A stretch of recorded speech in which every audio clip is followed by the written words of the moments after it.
하나님 말씀 사도행전 20장 7절입니다. 사도행전 20장 7절 제가 봉독하겠습니다. 그 주간의 첫날에 우리가 떡을 떼려 하여 모였더니 바울이 이튿날 떠나고자 하여 그들에게 강론할새 말을 밤중까지 계속하며 우리가 모인 윗다락에 등불을 많이 켰는데 유두고라 하는 청년이 창에 걸터 앉아 있다가 깊이 졸더니 바울이 강론하기를 더 오래 하매 졸음을 이기지 못하여 3층에서 떨어지거늘 일으켜 보니 죽었는지라. 바울이 내려가서 그 위에 엎드려 그 몸을 안고 말하되 떠들지 말라, 생명이 그에게 있다 하고 올라가 떡을 떼어 먹고 오랫동안 그 날이 새기까지 이야기하고 떠나니라. 사람들이 살아난 청년을 데리고 가서 적지 않게 위로를 받았더라. 아멘. 우리 지도를 잠깐 보겠습니다.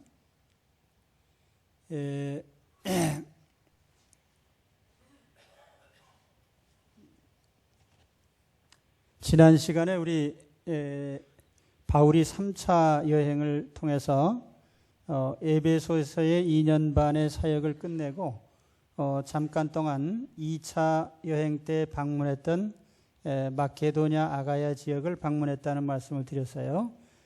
그 지역은 바로 이 지역입니다. 여기 아가야 마케도냐, 이건 옛날 지명이고 현재의 국경으로 보면은 이 지역이 전부 현재 그리스 영토입니다.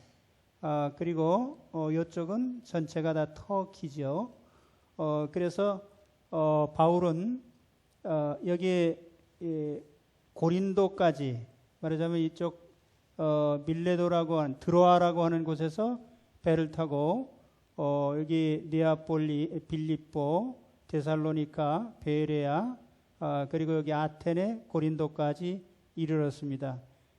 그래서 이 고린도 교회에 아마 주력했을 거예요. 그리고 배를 타고 원래는 오려고 했는데 사람들이 바울을 암살하려고 했기 때문에 다시 육로로 되돌아서 빌립보 지역에서 빌립보에 있던 누가와 합류해 가지고 여기 드로아까지 다시 오게 된 것입니다.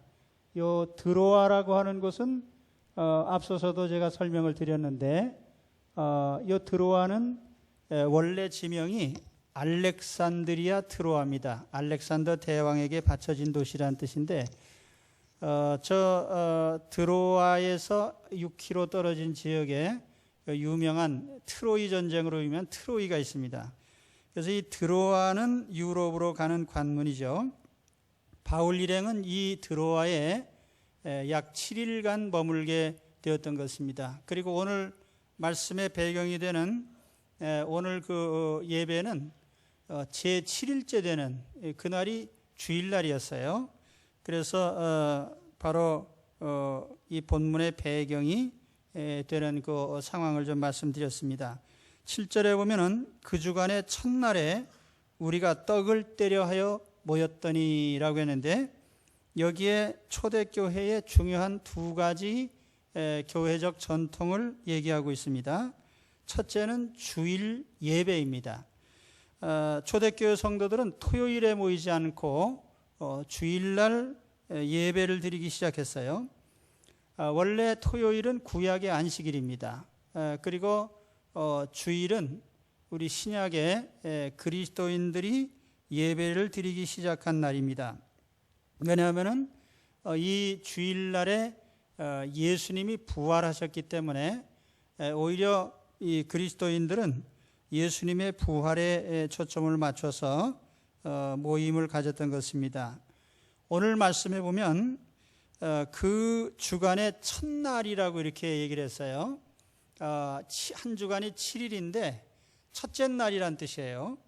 그런데 사실 헬라어 성경에 보면은 안식 후 첫째 날로 되어 있습니다. 그러니까 종전 우리 개역 한글판에 보면은 안식 후 첫날이라고 되어 있어요. 안식일이 지난 첫날은 주일이고 그날이 한 주일의 첫째 날입니다. 요즘 어떤 수첩에 보면은 월요일부터 이렇게 7일간의 날짜를 이렇게 해놓은 게 있는데 잘못된 거예요. 한 주일의 시작은 주일부터예요. 그래서 주일을 주초라고 하고 토요일을 주말이라고 하는 겁니다. 그것이 제대로 된 거죠. 이 첫째 날을 우리가 일요일이라고 하지 않고 우리 크리스찬들은 주일이라고 불러요. 주님의 날이다 그런 뜻입니다. 그래서 이 매주 첫째 날에 모여서 주일날 예배를 드린 것은 요한계시록이나 고린도서나 오늘 사도행전에 보면 사도들로부터 시작된 전통이다 이렇게 우리가 알아야 됩니다. 그 다음에 또 한 가지는 떡을 떼려고 모였다라고 하는 표현이 있어요. 이 떡을 뗀다는 것은 성찬과 애찬을 가리키는 말이에요. 초대교회 성도들은 예배 때마다 식사를 같이 하는 습관이 있었습니다. 근데 이걸 우리가 사랑 애자를 붙여서 우리가 애찬 이렇게 얘기를 하는데 사랑을 나누는 식사라 그런 뜻이에요. 그런데 이 애찬과 성찬을 초대교회에서는 구분하지 않고 아마 같이 했던 것 같습니다. 그러다가 이 성찬은 예배 형식이 갖춰지면서 이제 정식으로 예배에 편입이 되고 애찬이라고 하는 순서는 폐단이 좀 많았어요. 그건 이제 고린도서에 보면은 설명이 나오는데 그래서 그 애찬이라고 하는 것은 주후 397년 카르타고 종교회의에서 정식으로 그건 폐지가 됐습니다.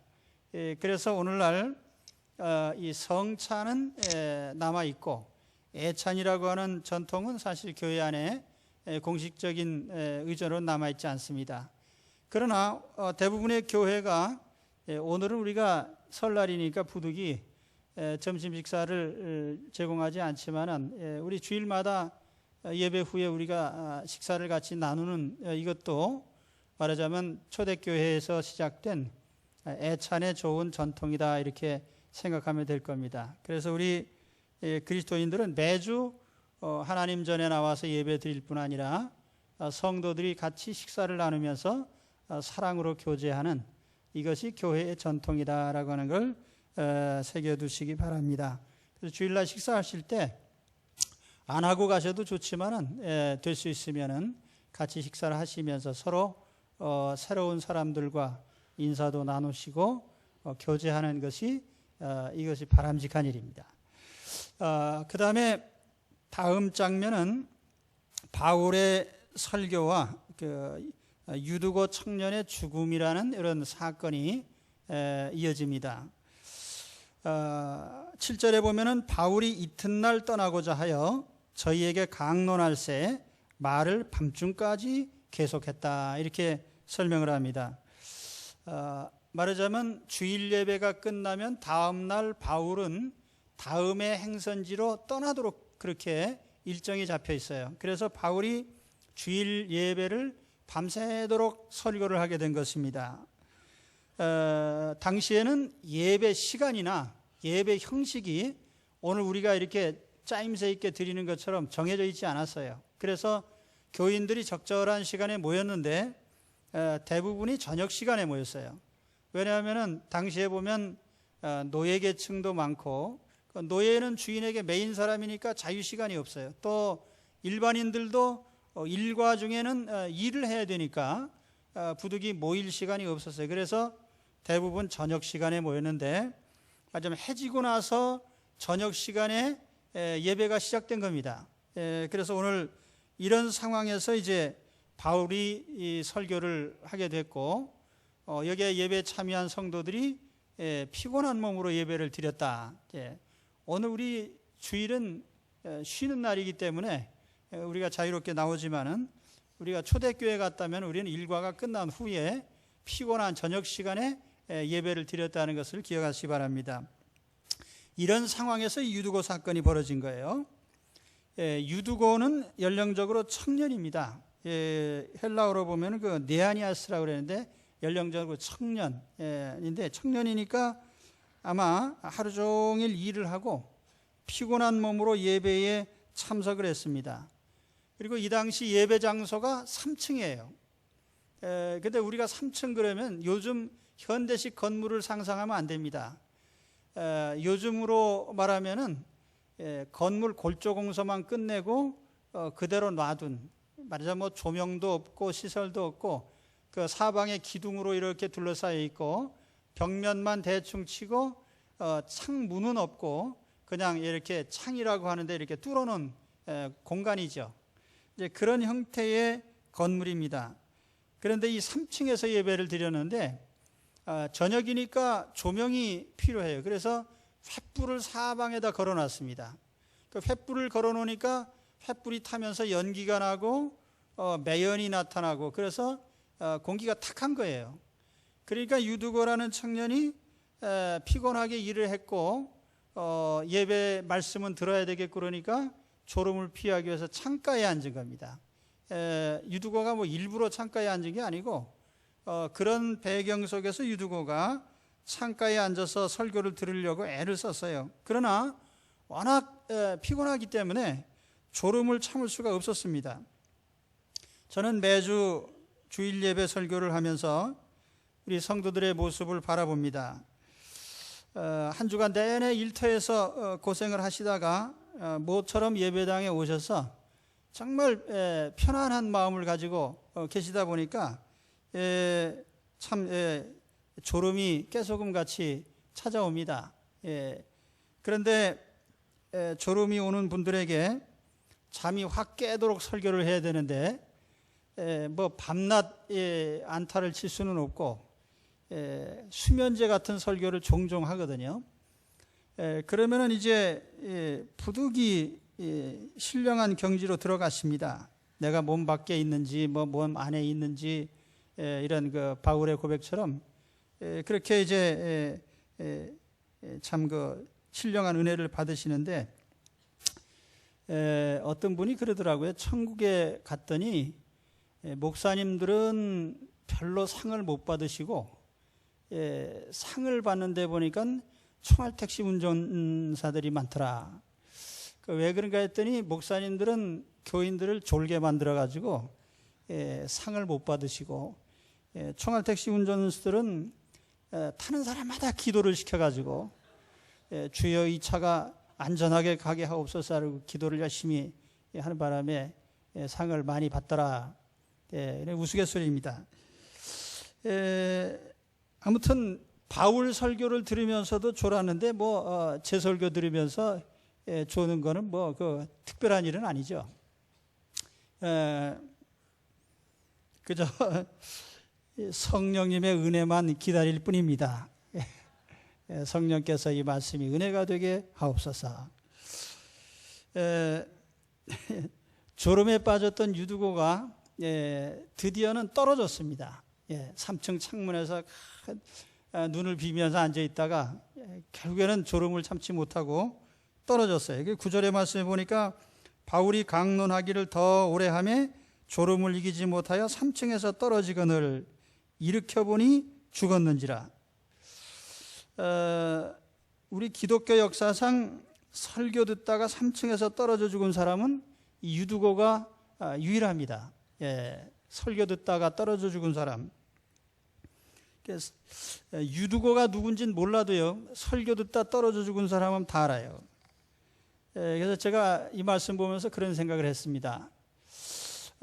설교를 듣다가 죽으면 하나님 나라에서 유명인사가 될 수 있다. 성령께서 그 이름을 기록하셔서 야, 저 유두고를 성경에 기록해라.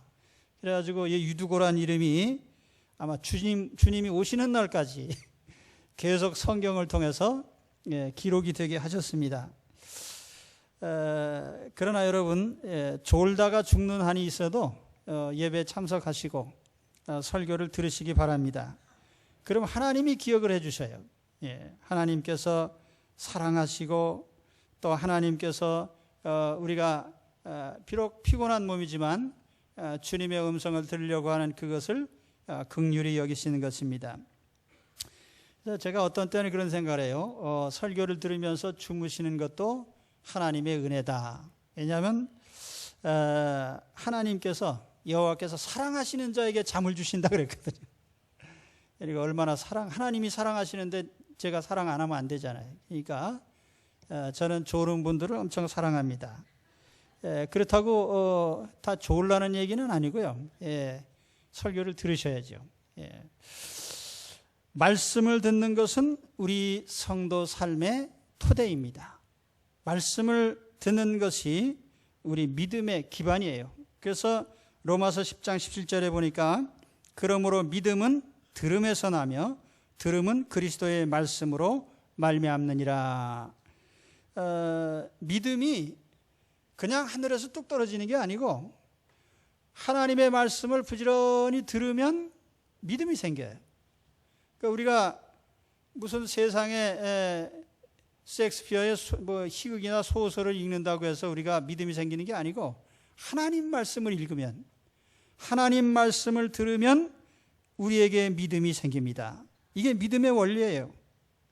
제가 매주 주보의 설교를 글자 하나도 빼놓지 않고 그대로 다 제 설교를 실어서 매주 나눠드리는데, 제가 이 주일 설교를 마치고 나면 다시 한번 원고를 정리를 해서 이렇게 실어 놓습니다. 왜냐하면은 이 말씀을 다시 한번 들으라는 거죠. 하나님께서 어떤 말씀을 하셨는지 새겨서 들어라.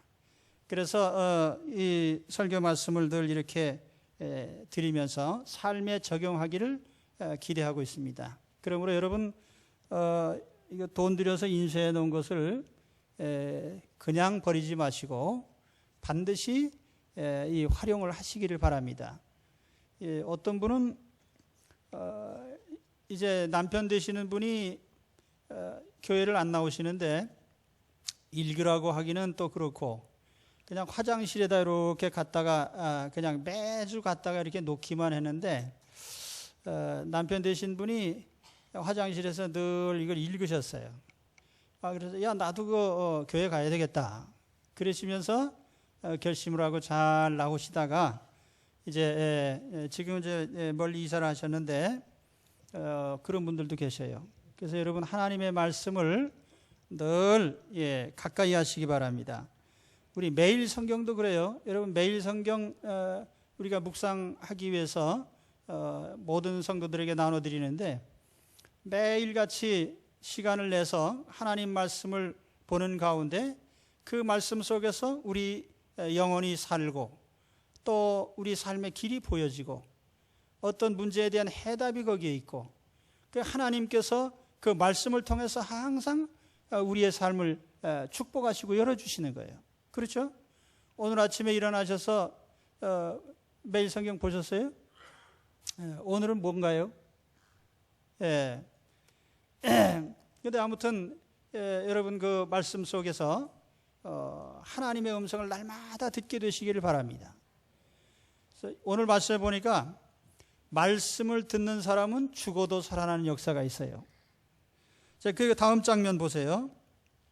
유두고가 떨어져 죽었을 때 어떤 일이 벌어졌습니까? 갑자기 예배 중단하고 장례식 했나요? 절대로 그런 일은 일어나지 않아요. 하나님께서 오히려 그 죽은 유두고를 살려주셨습니다. 유두고가 떨어지자마자 사도 바울이 설교를 중단하고 바로 내려갔어요. 그리고 유두고의 위에 엎드렸습니다. 그 바울의 몸으로 유두고의 몸을 덮었는데 이 장면은 10절에 보세요. 바울이 내려가서 그 위에 엎드려 그 몸을 안고 말하되 떠들지 말라 생명이 저에게 있다. 그런데 이때에 그 바울의 모습이 마치 그 구약 성경에 엘리야와 엘리사가 죽은 아이를 살려낼 때의 장면하고 똑같습니다.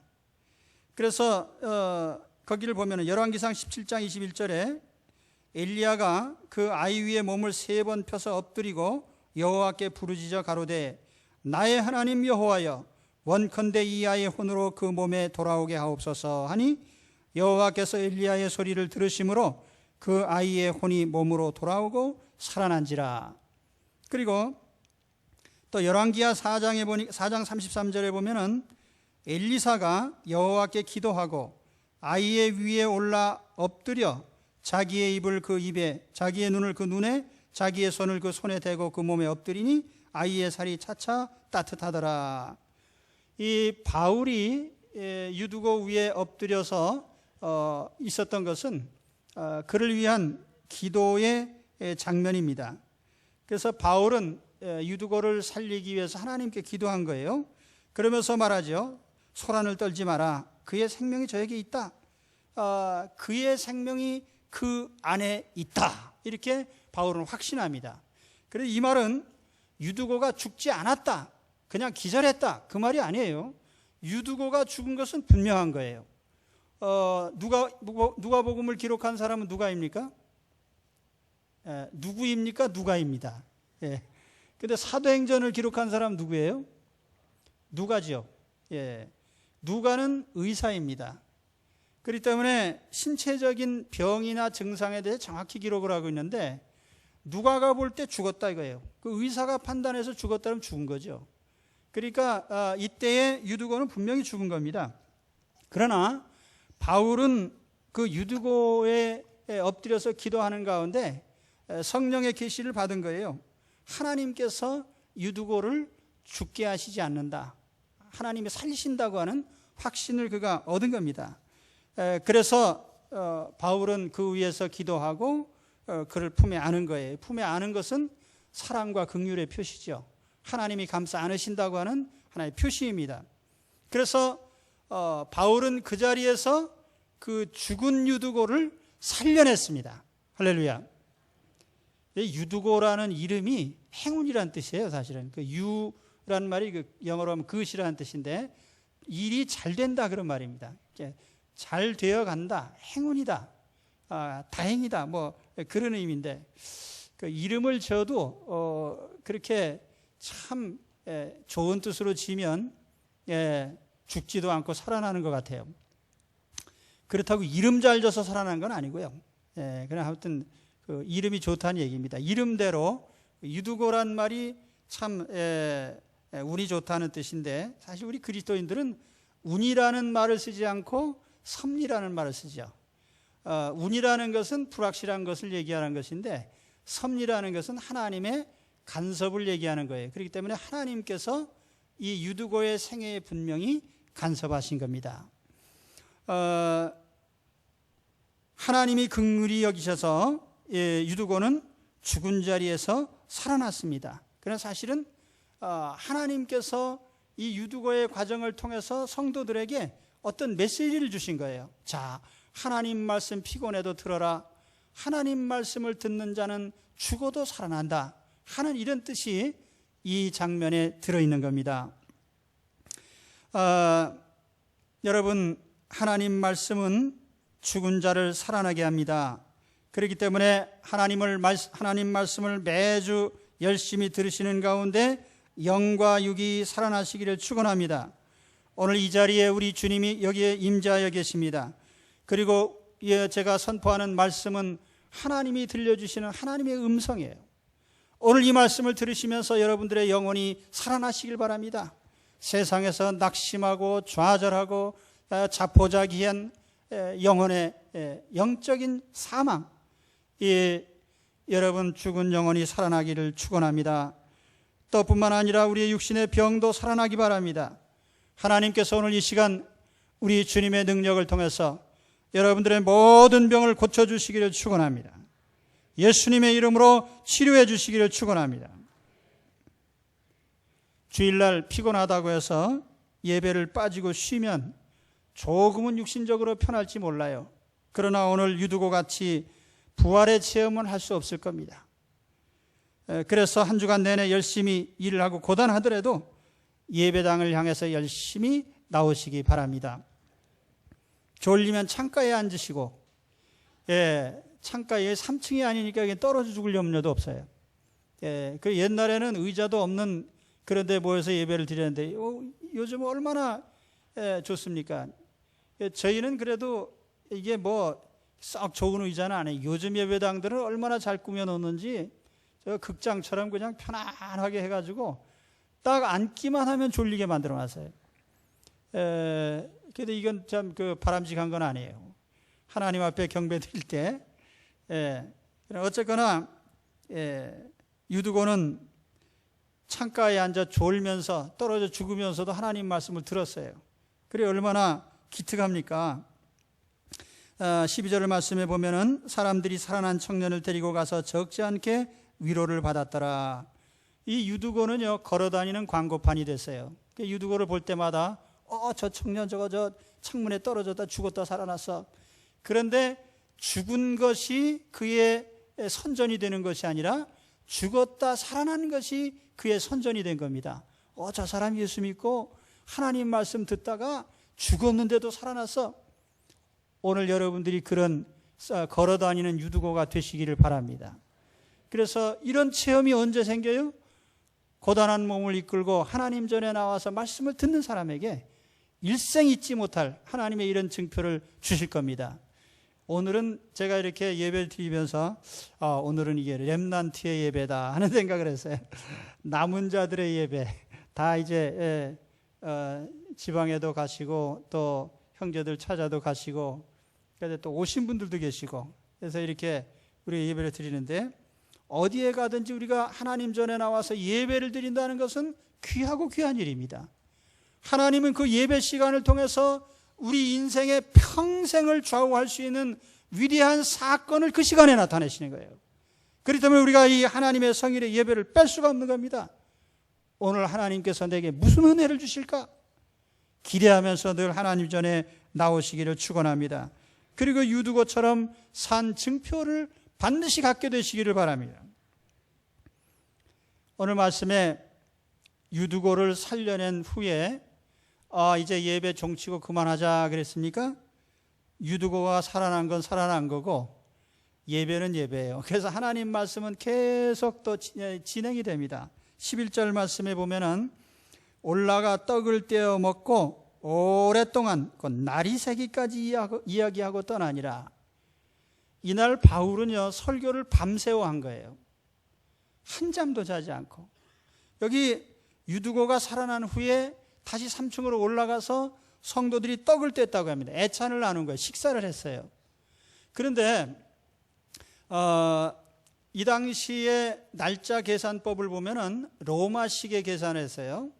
원래 유대인들은 날짜 계산을 할 때 어떻게 하냐면은 해질 때부터 시작해서 다음날 해질 때까지를 하루라고 합니다. 24시간. 그런데 로마 사람들은 밤 자정을 기준으로 해서 자정부터 다음날 자정까지가 하루예요. 오늘 우리도 같으죠? 그러니까 이제 바울이 저녁에 모여서 주일 예배를 드리고 설교를 시작했는데 자정이 지났으니까 월요일이 된 거예요. 그러니까 월요일 날 아침 식사를 12시 넘어서 같이 한 겁니다. 아침 식사했으니까 계속 설교 또 들어야죠. 그래서 언제까지 설교를 했어요? 날이 새기까지요. 그러니까 꼬박 밤을 새우면서 밤새도록 설교한 거예요. 그 성도들은 밤새도록 앉아 설교 들은 거예요. 만일 요즘에 이런 식으로 설교했다가는 당장 쫓겨날 겁니다. 그래서 요즘에는 30분 설교하면은 이건 3등 목사입니다. 20분 설교하면 2등이고 10분대의 설교를 끊을 수 있으면은 아주 대단히 위대한 목사님이죠. 그러나 결코 바람직한 건 아니죠. 하나님 말씀은 얼마든지 들을수록 좋습니다. 들을 수 있는 한 많이 듣는 게 축복이죠. 여러분 오늘 이 바울이 밤새도록 설교하고 참 얼마나 피곤하겠어요. 듣는 사람도 고단하지만은 바울은 꼬박 밤을 새우고 다음날 출발을 해야 돼요. 한 잠도 잠을 자지 않고 다음날 도보로 걸어서 몇십 킬로 떨어진 다음 장소로 이동을 합니다. 오늘 이 말씀을 보시면서 하나님 말씀 듣는 것이 이렇게 중요하구나 하는 것을 깨달으시기 바랍니다. 지금 북한에서는 하나님 말씀이 공식적으로 이렇게 전도도 못하고 성경을 보급할 수도 없고 가져다니지도 못해요. 그렇기 때문에 한때는 이 성경 말씀을 중국에서도 공산당 체제에 있을 때는 마찬가지예요. 하나님 말씀을 책을 가져다니지 못하니까 성경을 한 장 한 장 찢어가지고 그거를 어떻게 은밀하게 감춰가지고 그걸 또 모아서 그런 식으로 운반을 하는 거예요. 그걸 하나하나 필사를 하고 그리고 숨어서 예배를 드려서 하나님 말씀 보는 것이 너무너무 간절한데 어디에 하나님 말씀이 성경이 없는 거예요. 우리가 그런 상황을 생각해 본다면 오늘 사방에 성경, 저도 집에 가면 성경책이 사방에 있어요. 책은 사방에 있으되 읽지는 아니하도다. 어떤 성경은 베개 삼고 어떤 성경은 장식장에 올려놓고 여러분 성경의 용도가 그런 것입니까? 하나님 말씀을 일평생 열심히 듣고 말씀을 갈구하고 갈급한 여러분들이 되시기를 축원합니다. 오늘 말씀에 여러 가지가 있지만 핵심은 딱 하나예요. 하나님 말씀을 얼마나 열심히 전하고 얼마나 열심히 들었느냐. 그리고 하나님 말씀을 열심히 듣는 사람은 유두고처럼 죽어도 살아난다. 죽은 영혼도 살고 죽은 몸도 살아난다. 그러니 하나님 말씀을 날마다 듣고 하나님 말씀을 먹으면서 내 영혼이 살고 육신이 사는 이런 생명의 삶이 말씀을 통해서 이루어지시기를 축원합니다. 기도하겠습니다.